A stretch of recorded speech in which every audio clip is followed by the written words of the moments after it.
At issue this week, Colorado gangs. Those in the know say gangs are not just a metro problem anymore, and this week the state got involved. House Bill 1335 would fund a war on gangs to the tune of $2.3 million. It won committee approval this week with the help of police chiefs from outside Metro Denver.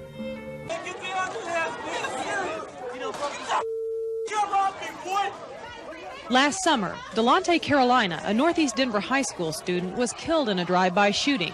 He was one of 3 boys killed recently during the war between the Crips and the Bloods. Hands on top! Hands on top of the car! While the cocaine derivative crack is central to many gang members' economic survival, it's the colors they wear that gang members are willing to fight and die for. They call themselves Cuz, which is black slang for cousin. You'll see the graffiti with Cuz, C-U-Z-Z, or just C-U-Z. And their favorite phrase is, "What's up, Cuz?" Now that phrase can start a war. It's this destructive value system concentrated in Northeast Denver that has forced the Denver Police Department to assign these 40 officers to specialize in gang violence. So far, they've identified close to 1,000 gang members.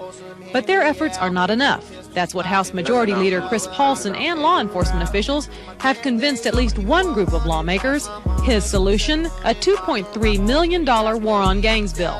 And the primary thrust of this bill is to get a handle on the gang problem early on in its infancy, if you will, in this state, and to try and interdict the major economic support of gang activity, which is trafficking in drugs and narcotics. Paulson says his bill will allow Colorado to get a handle on the gang problem before it gets out of hand as it has in California. One Denver police chief says Denver's gang problem is spreading, that chiefs from surrounding counties have seen early signs. So I think it's incumbent upon us to do something with a bill like this that will allow us to attack it far beyond just a couple of local jurisdictions. Drug trafficking and gang activity is not limited to the metro area. We've learned through the federal parolee that these gangs are operating through the Colorado Springs and the Denver area. The informants and the people who are arrested and have talked to us have confirmed this. We're starting to make a dent in this operation, but we need help, and the CBI needs help. Paulson's bill authorizes the Colorado Bureau of Investigations to hire additional agents to track drug trafficking by gangs. The bill also proposes to discourage violence by toughening sentences for the use of an automatic weapon during a crime and gang graffiti. The only part of the bill that stirred up some heated questioning is the provision that would segregate gang members in state prisons to discourage gang recruiting. Whether it's a gang that the guy belonged to or whether it's an individual troublemaker, that he has the right to segregate either by putting him in with a non-gang member or doing something else. I don't think, in other words, I think that authority already exists with any department, with the Department of Institutions or any sheriff that runs a county jail. You know, when you talk about gang, we're not talking about the fact that certain ethnic groups polarize and define their turf in a given area. We're talking about people who are involved in criminal activity, trying to bring drugs in, trying to force others to do certain kinds of criminal activities that I think makes and that's where I think the bill is very helpful in saying, if you do that, we're going to take measures above and beyond what we ordinarily would do to segregate this, and the state law backs that up. The Crips, they want to be better than the Bloods, and the Bloods want to be better than the Crips. So they fight. So they fight and see who's going to, who stand up to like the tall. Over at the Open Door Youth Gang Ministries, headed by the Reverend Leon Kelly, former gang members joined Kelly in turning thumbs down on the bill.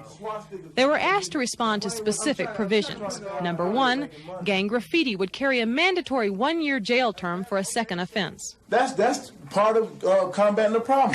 You shouldn't give them no year or 2 or 3 years in jail because it ain't going to get cleaned up. All that's going to happen is that somebody going to say, oh, my homeboy got locked up for spraying on. All right, we're going to sneak around at night and we're going to spray up everything. And maybe the police station. You think about it, nobody has really been caught doing writing graffiti anyway. In the daytime. People's going to have to stop underestimating, the fellas. You're not going to see nobody in the broad daylight go out and just hit up. It could be the mayor's house. You don't care. You going down there, you gonna symbolize, okay, this is the hood that we want. We gonna write on everything. What we don't care if it's got gold or whatnot. We gonna write everything that our name on it. So what? Who house is it? Number 2, adult and juvenile jails would be authorized to segregate gang members to stop recruiting in prisons. It's just like putting an alligator over here in this one corner and putting a crocodile right here and just waiting to see who's the best. But yet it's still holding them off from each other. You know what I'm saying? Number 3, sentences would be increased to 5 years if a crime is committed with an automatic weapon. I see that as adding on to the problem. I see that as adding on because they're only looking at it as one way. Well, if we can lock them down, that's not, and that ain't how it is. You know, that's not reality. If you come to reality, you got to work with something to change it. Number 4, adding an undetermined number of drug enforcement agents to the Colorado Bureau of Investigations. And finally, the allocation of $2.3 million state dollars to fight gang violence. You put 25 men on the street that, okay, it's there. They getting big fat paychecks, driving these big beautiful cars. But you put a Reverend Leon Kelly and I guarantee you he could do more work than one day than they could do in a whole year. And it won't even cost no $2 million. It won't cost nothing. Okay, 50. We're not even getting paid now. Exactly. Joining us in the studio, Sergeant David Dawkins, Denver Police Department. He is the Denver coordinator for the gang's intelligence. And Reverend Leon Kelly, he deals hands-on with many gang members through his Open Door Youth Gang Ministries. We'll start with you, Reverend Kelly. You and your former gang members that we saw in the piece disagree with many, many components of that bill. Why didn't you show up to testify at the committee? You were a definite missing element there. Well, I was at the point had other commitments in which I was dealing with some of the kids by being in some of the schools here, so I wasn't able to make it. And again, I didn't even know about it until I think it was that told me about it. So, do you feel like your testimony would have made a difference? I think that it maybe would have had a different perspective on it, because certainly the police have to deal with it from the street level from one side of it, and I deal with it too from another side of it. So I think that it could have had some kind of impact.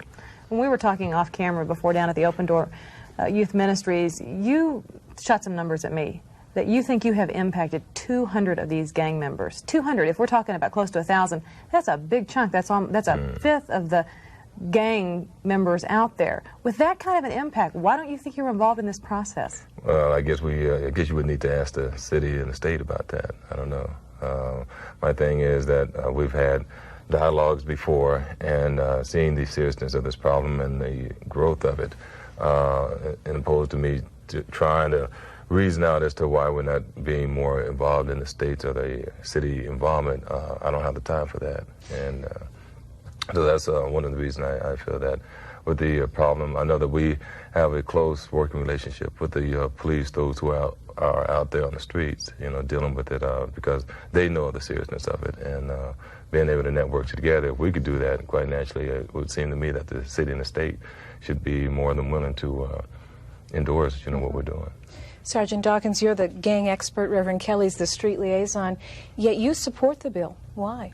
Well, I think we have to learn some lessons from California. Let's not do too little too late.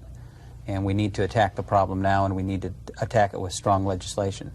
And there are provisions in the bill. Some seem a little tough, maybe the graffiti sentencing, but we need to go after this problem with statewide support, because it is a statewide problem, and we need to go at it with teeth, and send a message out to these guys who are dealing in illegal drugs and crime and all that it breeds, that we're not going to tolerate it.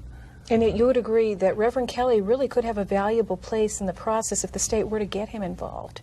I believe he's had an impact. I've seen the impact he's made with some of the gang members who now are counseling with Reverend Kelly. So I know he has an impact on kids who are gang members, and he has impact on wannabes as a role model.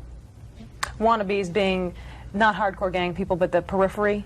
Yeah, the kids who may have older brothers, know about gangs, and are thinking about getting into gangs, kids at risk. And those are the folks that you're really trying to stop early. Exactly, stop the recruitment.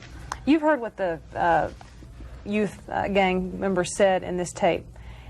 The bill, the components of that bill are going to make them angry. Do you think that's going to foster more crime? Are you concerned about that as the police department into this that's going to have to be there to arrest these kids? Well, I think In fact, I don't think it'll foster more crime. I think it'll send a message out that if you get involved in this type of activity, you're going to jail, you're going to do some time. And it may send the message out to some kids who are thinking about getting into crime that maybe I don't want to get into it. Maybe there are alternatives. So what's your response to those responses on tape that said it's going to make us even more mad? We're going to go out and spray can the whole hood. Well, I think it's a lot of bravado. I don't. If in fact they were going to do a mandatory year sentence for a second offense on spraying graffiti, that they would think twice about it. Reverend Kelly, what is the solution to the gang problem? Well, I think what we're doing as far as Open Door, is one of these solutions. We feel by allowing the kids to see a different perspective, a different side of this type of activity, being able to not just deal with the kids, but their background, the families too. Not in a way that if you're not a fit parent, a fit mother, then you go to jail or we take your kids, this type of thing. But being able to develop some kind of rapport, some type of relationship. And I should say that Open Door is willing to work along with anybody who's willing to work toward this problem, because they know that I don't condone it, and I'm doing all what we can to try to change it.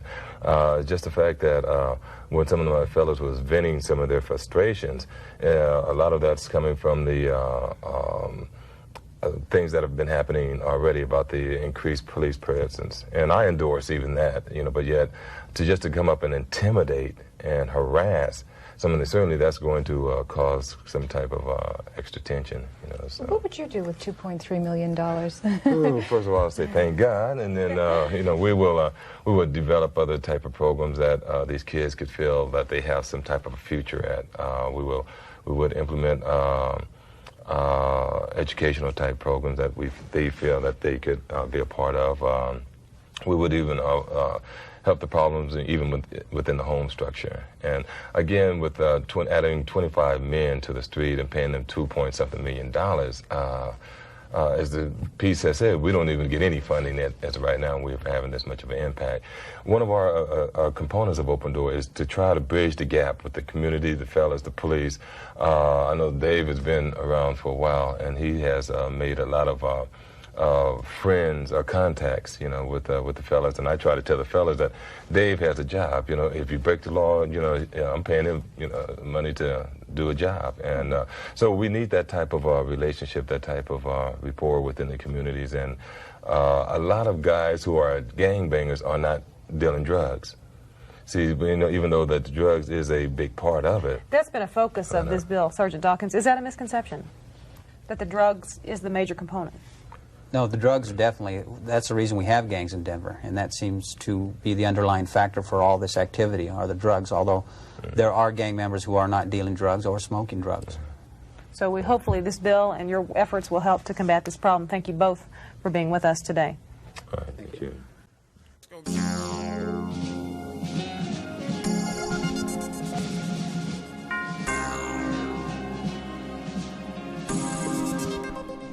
I live my life getting high. I don't think about life. Fuck the hype in the streets. It's all about stripes and making money. Think we only have to run in the street. Watching out for enemies and them COP. I live my life low straps. I don't think about life. Fuck the hype in the streets.